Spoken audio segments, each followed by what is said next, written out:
कराने की रिक्वायरमेंट थी और आप सभी को ट्रेनिंग दिया जाएगा, जो कि हम लोग का ऑपरेटर सस्पेंड होती है, जो आगे हम लोग का ऑपरेटर सस्पेंड नहीं हो, अच्छे सुचारू रूप से आप काम कर पाएं और तरीके से काम कर पाएं। तो अभी भी कोई लोग आपके कलीग में बच गए हैं जो कि ज्वाइन करने के लिए बचे हुए हैं, तो प्लीज आप 5 मिनट्स के अंदर उनको ज्वाइन करा लें। जैसे कि 10 डिस्ट्रिक्ट में मुजफ्फरपुर है, मुजफ्फरपुर में टोटल जो वीएलई हमारे यूसीएल के हैं वो 142 हैं। ईस्ट चंपारण में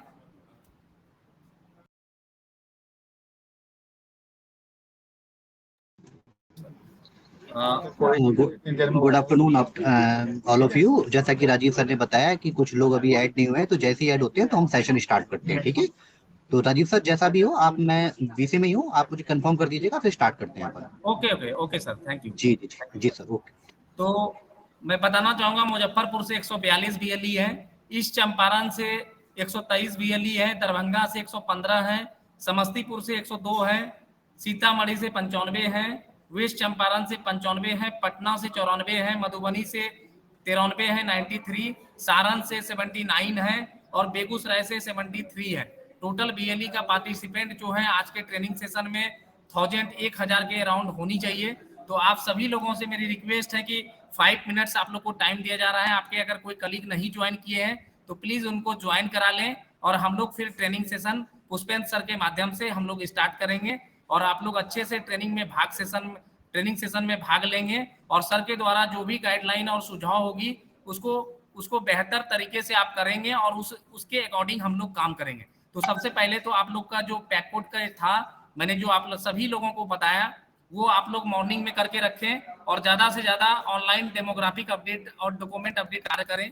ये आप सभी बीएलई भाई बंधु से मेरा रिक्वेस्ट है, निवेदन है। और जो लोग पूरे महीने का 150 से नीचे अपडेट करते हैं उन सभी का कार्य बहुत जल्द बंद हो जाएगी।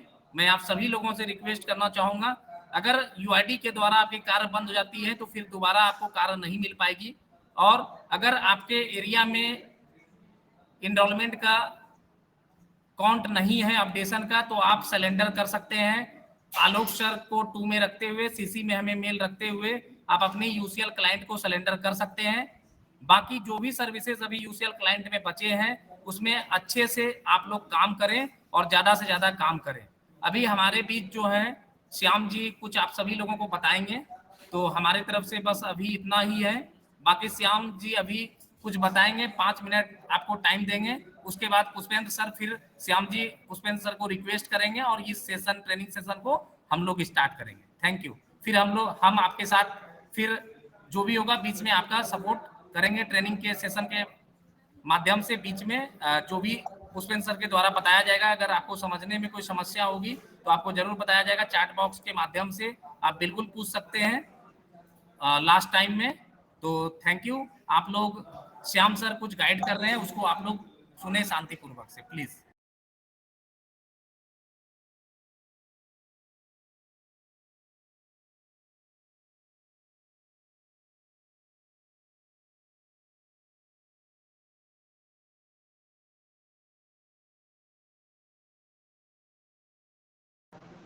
Good afternoon. आवाज जा रही है?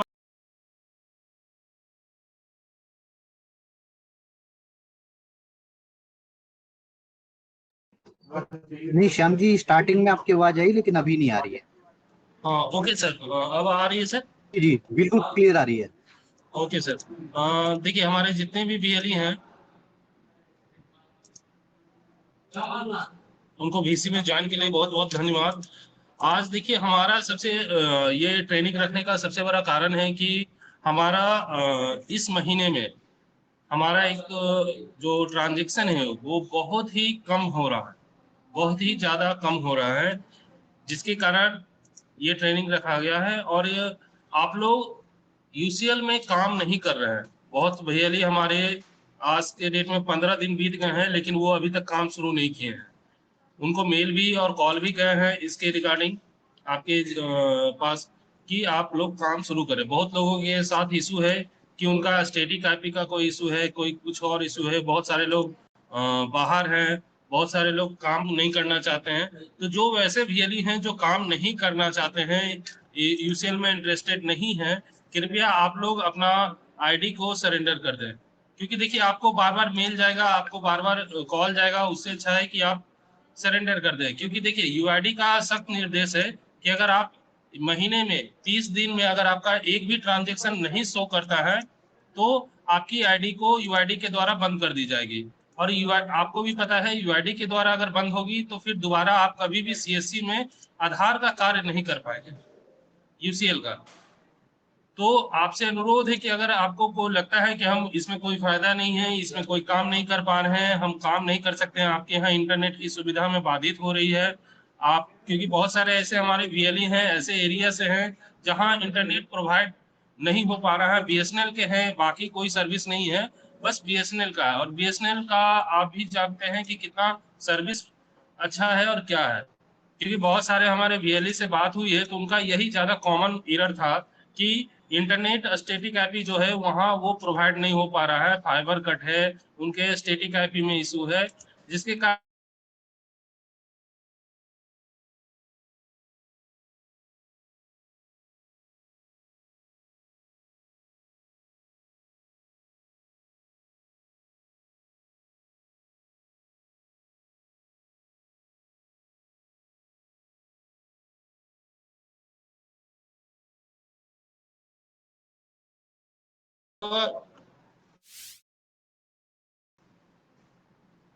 जिसके कारण ना आप लोग आगे का काम कर पाइएगा और यूसीएल का भी काम हो पाएगा। हमारे बहुत सारे वीएलई हैं, बैंक जो भी हमारे वीएलई हैं यूसीएल के, वो सारे बैंक से जुड़े हुए हैं, और बैंक से जुड़ने के कारण वो बैंक में काम नहीं कर रहे हैं। बस यूसीएल का बहुत सारे हमारे ऐसे वीएलई हैं, बस यूसीएल का ट्रांजेक्शन करते हैं बट बैंक में कोई भी ट्रांजेक्शन नहीं करते हैं। हमारे करीब 400 ऐसे वीएलई हैं जो एक्सिस बैंक का ट्रांजेक्शन नहीं किए हैं मई महीने में। 70 ऐसे वीएलई हैं जो एचडीएफसी का बैंक लिए हैं बट वो ट्रांजेक्शन नहीं कर रहे हैं। 10 से 20 लोग ऐसे हैं वीएलई हैं जो आईडीबीआई के हैं जो ट्रांजेक्शन नहीं कर रहे हैं। तो आप लोग जो लोग ट्रांजेक्शन नहीं करें, कृपया आप लोग से नम्र निवेदन है कि आप बैंक में भी आप ट्रांजेक्शन करें, क्योंकि आपको भी पता है कि आपको बैंक के कारण ही आपको यूसीएल प्रदान की गई है। अगर आप यूसीएल में के साथ साथ अगर बैंक में ट्रांजेक्शन नहीं करते हैं तो आपकी अगर आईडी बंद होती है बैंक की तो आपका यूसीएल भी डिफॉल्ट बंद हो जाएगा। तो आप लोगों से, क्योंकि देखिए आपके सेंटर पे आप डिजिटल सेवा पोर्टल चलाते हैं, उसमें बहुत सारे सर्विसेज हैं, फिर आपका बैंक है, फिर यूसीएल है, तो आपके यहाँ फुटफॉल भी अच्छा है, आपके यहाँ कस्टमर भी आते हैं, आप कस्टमर का जो भी सर्विस है प्रोवाइड करते हैं वो उनको प्रदान भी करते हैं।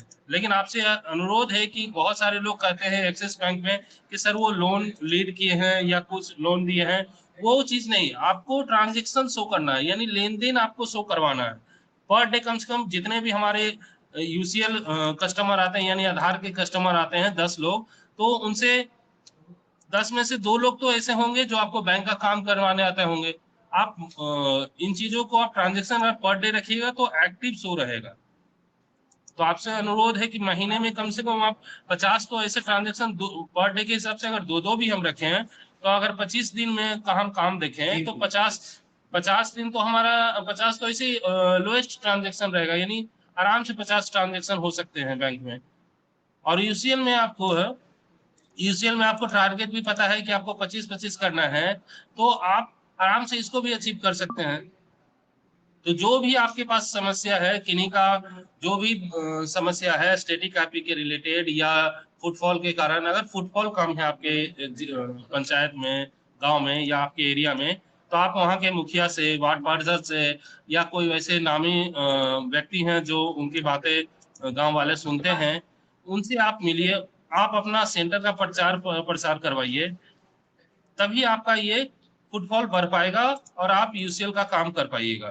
क्योंकि हमारे करीब 200 से 250 ऐसे वीएलई हैं जो एकदम काम ही नहीं करते हैं, एकदम जीरो है, 30 दिन का उसका ट्रांजेक्शन जीरो है, यानी पिछले 15 मई से लेके आज कल 15 जून तक में आपका ट्रांजेक्शन जीरो है। तो आप वैसे लोगों से अनुरोध है कि कृपया अपना ट्रांजेक्शन करें, और जो भी समस्या है आपके साथ उसको आप जल्दी सॉर्ट आउट करवा लें। या वो स्टैटिक आईपी चेंज करना हो, इंटरनेट का इशू हो, प्रोवाइडर का इशू हो, या हमारे एंड से इशू हो, आपका आयरिस का इशू हो, जो भी इशूज हो उसको जल्द से जल्द इसको खत्म करके आप काम शुरू कर दें। क्योंकि आपको सख्त निर्देश दिया जाता है यूआईडी के द्वारा कि अगर 30 से दिन का अगर आपका 0 ट्रांजेक्शन है तो यूआईडी डिफॉल्ट आपकी आईडी को बंद कर देगी, सस्पेंड कर देगी, इनएक्टिव कर देगी, जिससे आप यूसीएल का सारा मेहनत बर्बाद हो जाएगा।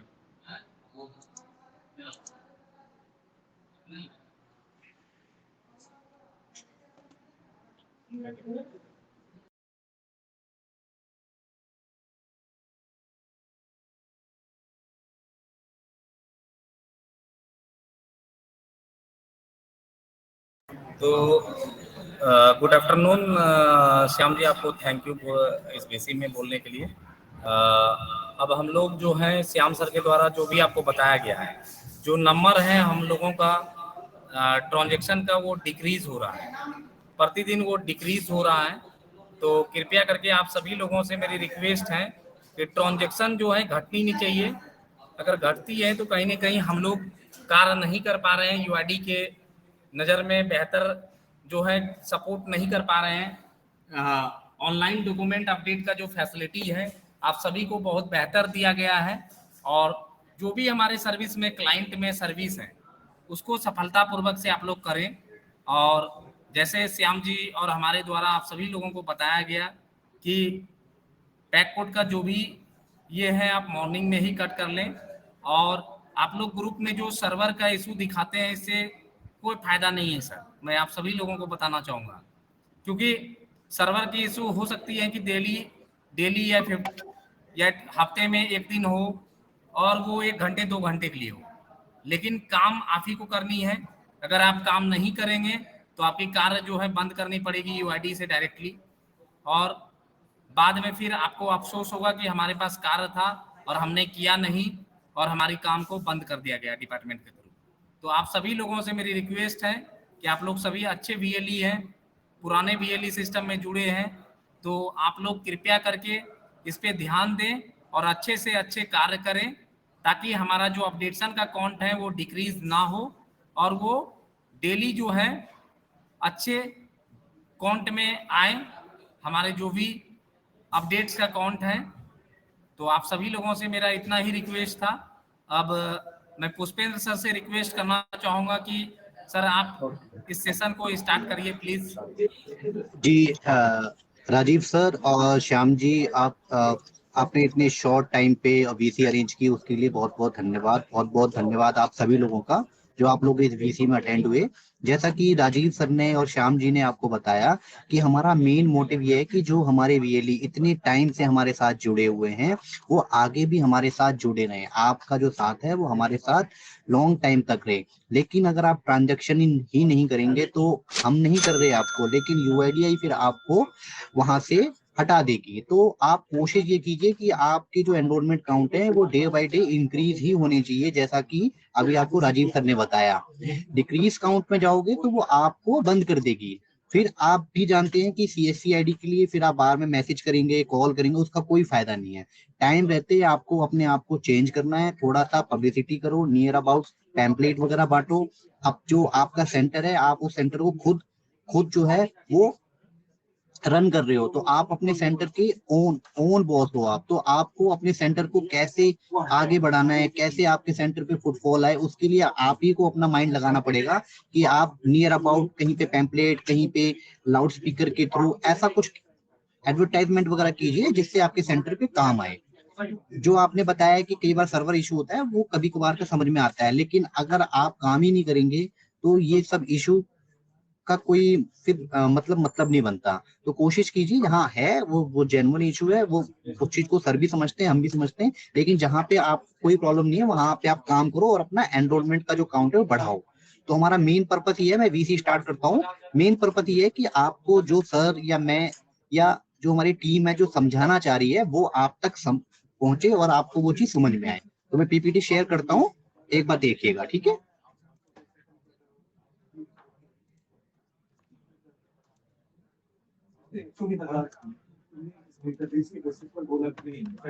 अभी सभी को मेरी पीपीटी शो हो रही है? जी जी, आपकी पीपीटी शेयर हो गई है सर, स्क्रीन पे दिख रही है। ठीक है, ठीक है, thank you so much sir. तो अभी सभी वीएलईज इस पीपीटी को एक बार देखेंगे। ये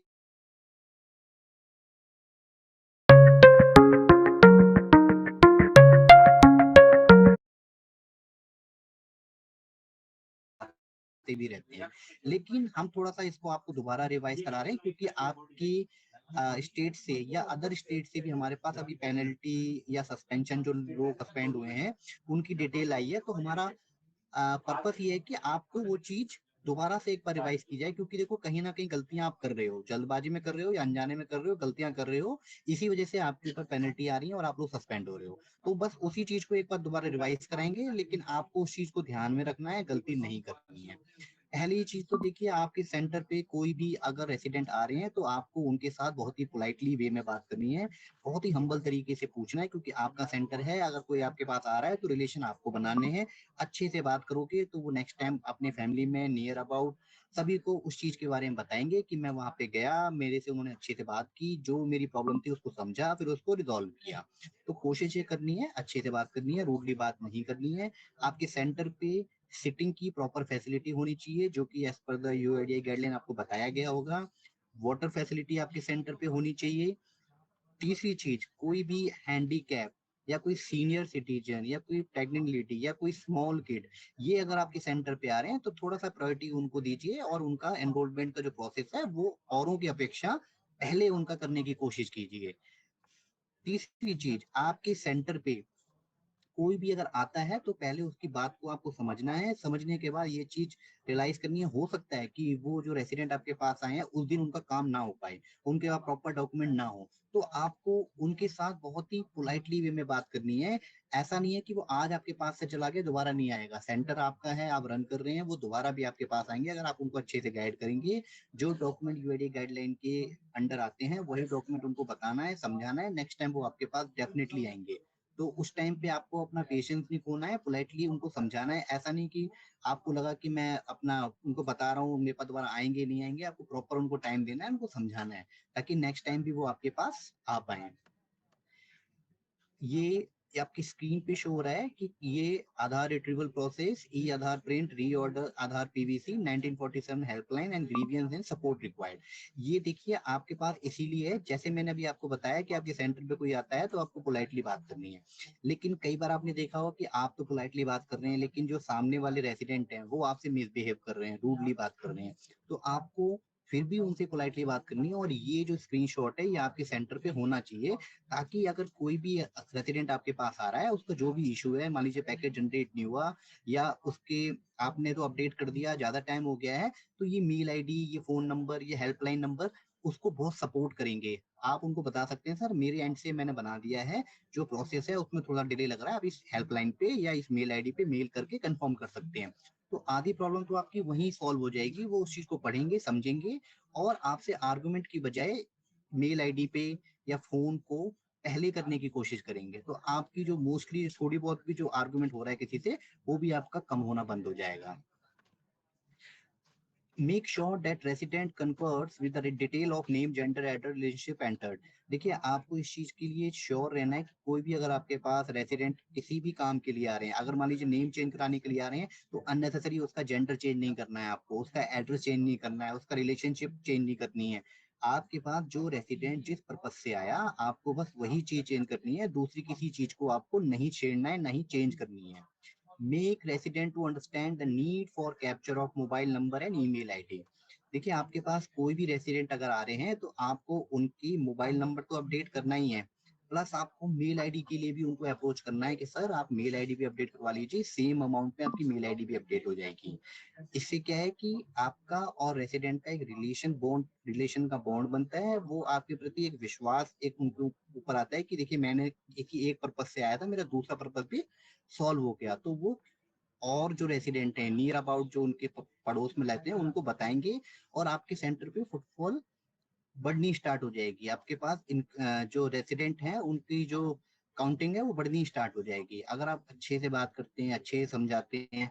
कई बार हमने देखा है कि आप सेंटर पे जाओ, वहां पे बैठे हुए हैं, फोन चला रहे हैं, किसी कोई पूछ रहा है उसको जवाब नहीं दे रहे हैं, इस टाइप का अगर आप बिहेव करेंगे किसी के साथ तो नेक्स्ट टाइम से कोई नहीं आएगा आपके पास। ये मैं इसलिए बता रहा हूँ कि कई केस ऐसे आते हैं, तो आप अपने सेंटर पे हैं, अपने सेंटर को कैसे ग्रो करना है ये आपके ऊपर है। तो आपको उस चीज को समझना है और अपनी सेंटर पे अच्छी से अच्छी सर्विस देनी है और अपने काउंट को बढ़ाना है। Be patient and controls to resident in all phases of enrolment process. जब आप एनरोलमेंट फॉर्म फिल कर रहे हैं उस टाइम जैसे मैंने आपको बताया कि आप पेशेंस बिल्कुल रखना है, अच्छे से फॉर्म भरना है, एक बार में फॉर्म भरना है, कोई गलती नहीं करनी है, टेम्परिंग डॉक्यूमेंट आपका नहीं चलता है, एक बार में फॉर्म भरेंगे प्रॉपर अच्छे तरीके से और उसको अपलोड करेंगे।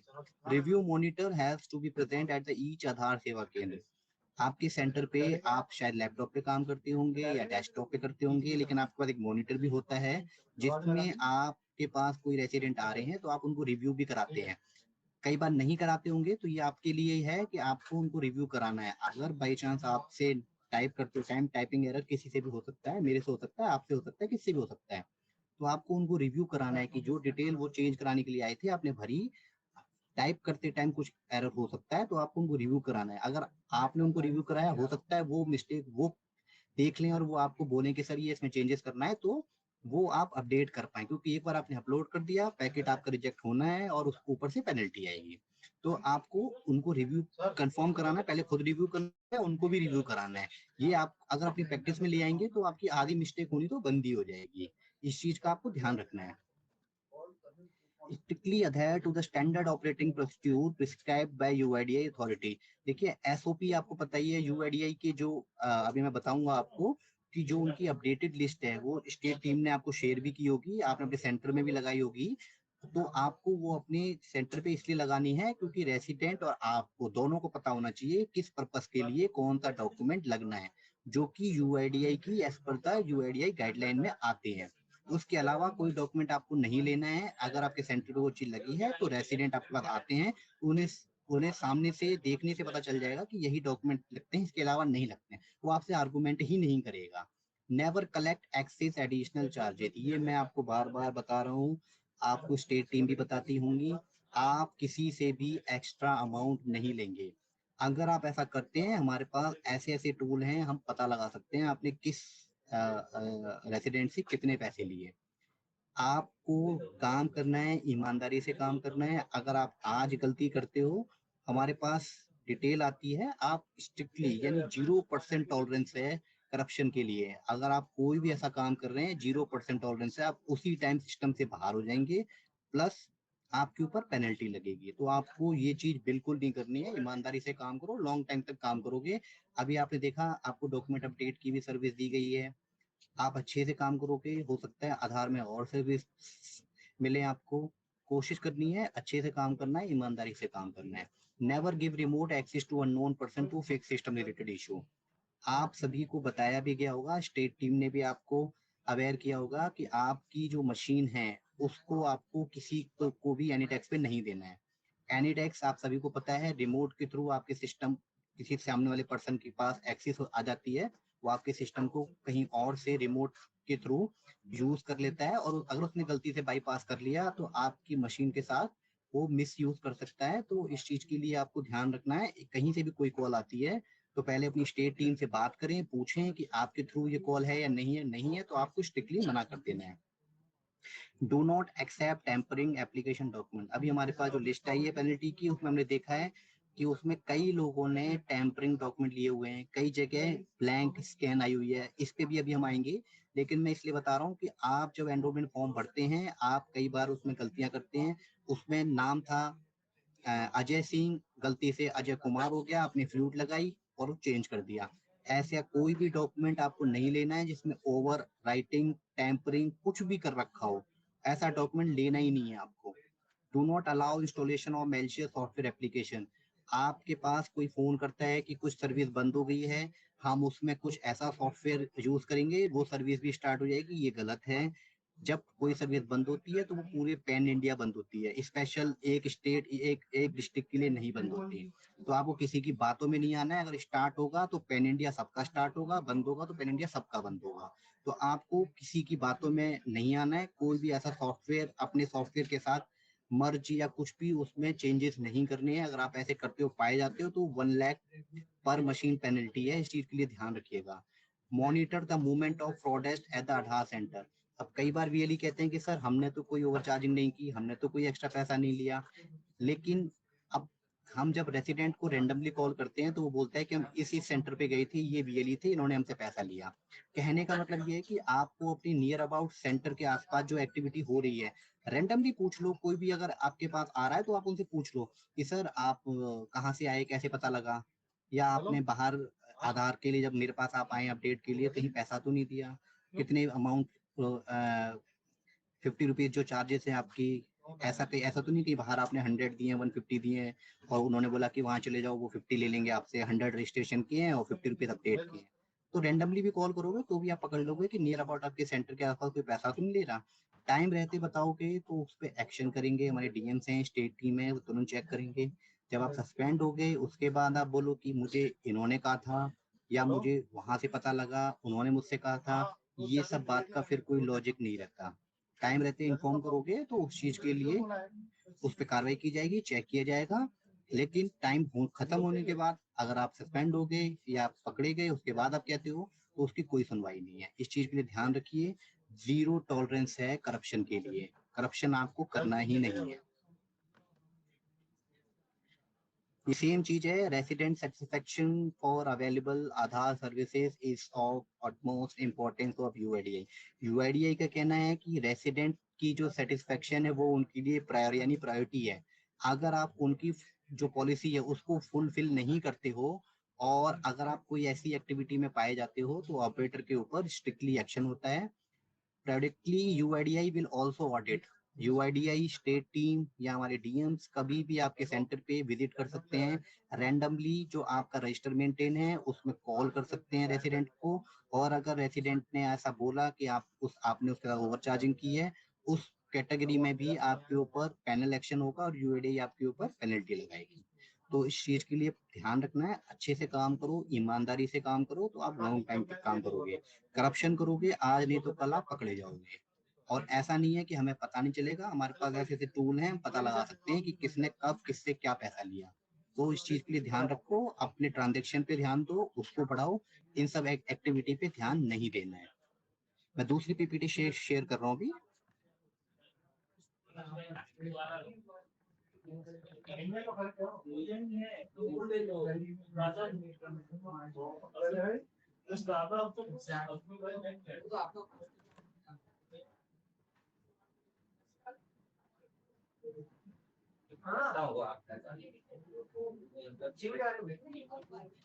मेरी पीपीटी शो हो रही है सभी को? Yes sir, yes sir. अभी देखिए लिस्ट ऑफ डॉक्यूमेंट, अभी आपको पता है कि आप अभी सिर्फ मोबाइल, मेल आईडी, एड्रेस और डॉक्यूमेंट अपडेट कर पा रहे हैं। ये मैं आपको इसलिए बता रहा हूँ कि ये पहले आपके पास सर्विसेज थी तो आपके पास ये किस पर्पज से क्या डॉक्यूमेंट लेने हैं ये उसकी पीपीटी है। मेरा मेन पर्पज ये है कि अगर आपके पास कोई आइडेंटिटी प्रूफ के लिए आ रहा है तो आप उससे रिलेटेड डॉक्यूमेंट लेंगे, अगर एड्रेस अपडेट के लिए आ रहा है तो आप उससे रिलेटेड डॉक्यूमेंट लेंगे। ऐसा नहीं कि कोई आपके पास किसी और पर्पज से आ रहा है और आपने कोई और डॉक्यूमेंट स्कैन किया और वहां पे अपलोड कर दिया। ऐसी गलती नहीं करनी है, ऐसी गलती करते हैं माइनर मिस्टेक से आपके ऊपर पेनल्टी आती है। मैं उस सेशन में भी आऊंगा जहाँ पे माइनर मिस्टेक की है और पेनल्टी आप लोगों को देनी पड़ी है। ये डेट लिस्ट अपडेटेड नहीं है, स्टेट टीम ने शेयर भी की होगी, आपने अपने सेंटर पे लगाई भी होगी, वो आपके सेंटर पे होनी चाहिए। List of supporting document, POI, POA, POR अभी हटा देते हैं, डेट ऑफ बर्थ हटा देते हैं। Published by the UIDI must be use of any other document may lead to rejection and penal action। कहने का मतलब ये है कि आप पीओआई या पीओए इसके लिए जो भी डॉक्यूमेंट ले रहे हैं वो जो यूआईडीआई की गाइडलाइन है उसके अकॉर्डिंग ही लेना है। उसके अलावा अगर आप कोई डॉक्यूमेंट ले रहे हो तो यूआईडीआई आपके ऊपर पैनल एक्शन करेगी और आपको सस्पेंड कर देगी। आपको वही डॉक्यूमेंट लेने हैं जो यूआईडीआई की गाइडलाइन में।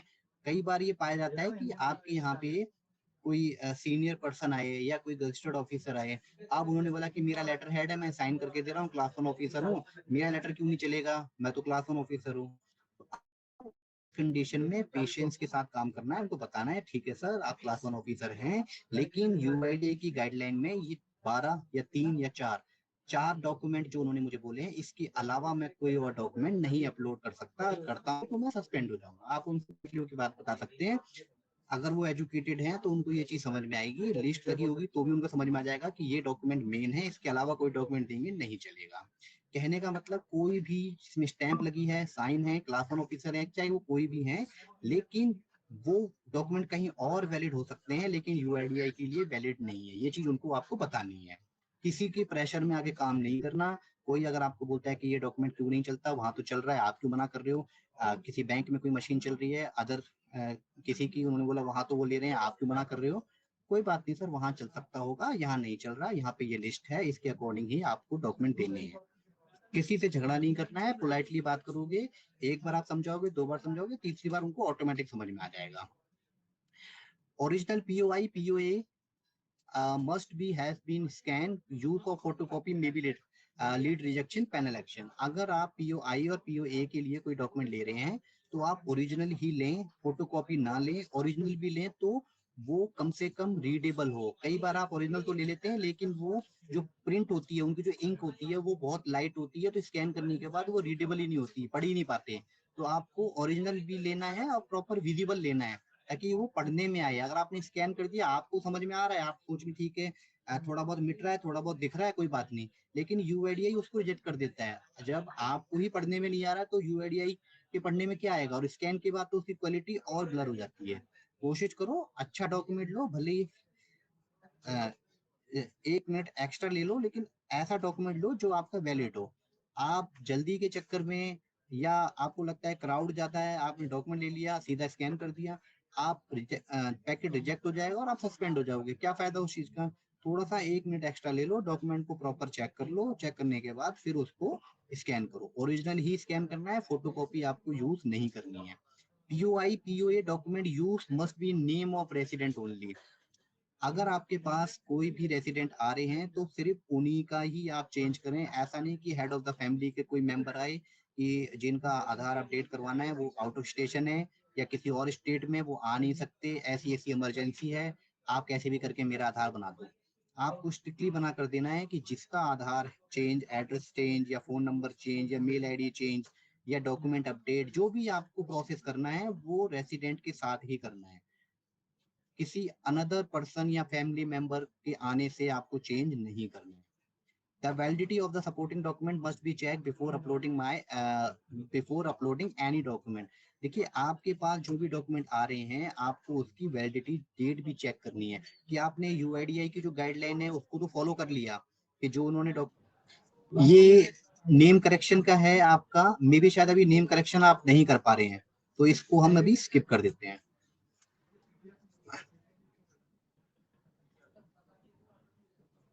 ये HOF बेस्ड है। Shyam sir, HOF based UCL में है? सर HOF जो है वो अभी अपने ठीक है। एड्रेस सुधार अगर हो सकता है तो उनके लिए ये HOF के द्वारा हो सकता है। तो अपने यूसीएल में हो सकता है ये? बिल्कुल बिल्कुल सर। ठीक है। तो अभी जैसा राजीव सर ने बताया कि जो HOF बेस हमारे जो न्यू सर्विस है इसके थ्रू भी आप एड्रेस चेंज कर सकते हैं।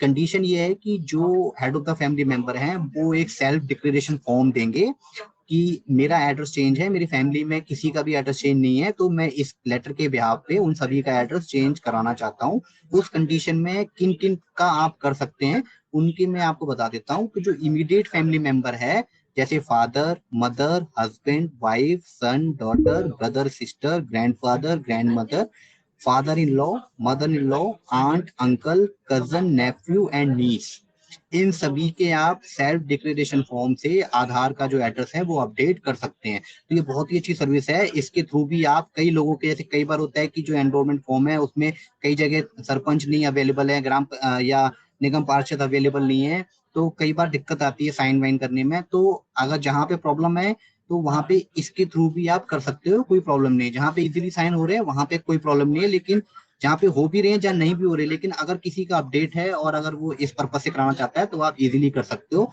कहीं कोई डाउट है तो आपकी टीम वहां पर है, बिहार टीम में राजीव सर हैं, श्याम जी हैं, या हमारी जो भी बिहार की टीम है, आप किसी से भी डिस्कस कर सकते हो किसी भी पर्पज से रिलेटेड। जहां आपको इशू आता है, आपका ग्रुप भी बना होगा, आप उनसे पूछ सकते हैं कि ये डॉक्यूमेंट है कि यहाँ हमें कुछ प्रॉब्लम आ रही है, एक बार हमें आप गाइड कर दीजिए। गलती करने से अच्छा है आप किसी से पूछ लें।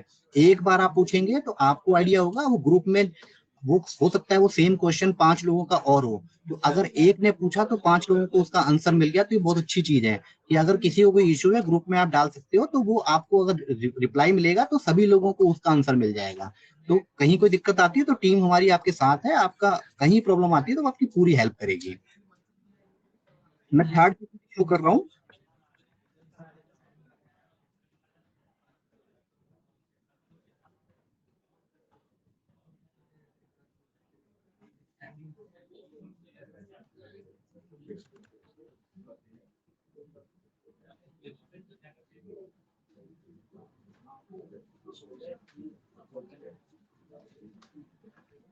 अभी सबको मेरी पीपीटी शो हो रही है, training on data quality and error.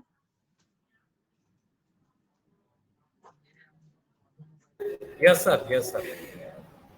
ठीक है सर, देखिए जितने भी वीएलई सभी इसी वीसी में हैं, देखिए डॉक्यूमेंट का पार्ट सबको 90% पता ही है, फिर भी हमने एक बार रिवाइज कराया। मेन हमारा पर्पस ये है कि आपने डॉक्यूमेंट तो अपडेट कर दिए, लेकिन गलत किए आपने तो उसके ऊपर पेनल्टी आई। कई बार ऑपरेटर्स या वीएलई कहते हैं कि हमें पता ही नहीं है किस कंडीशन में कितनी पेनल्टी आती है।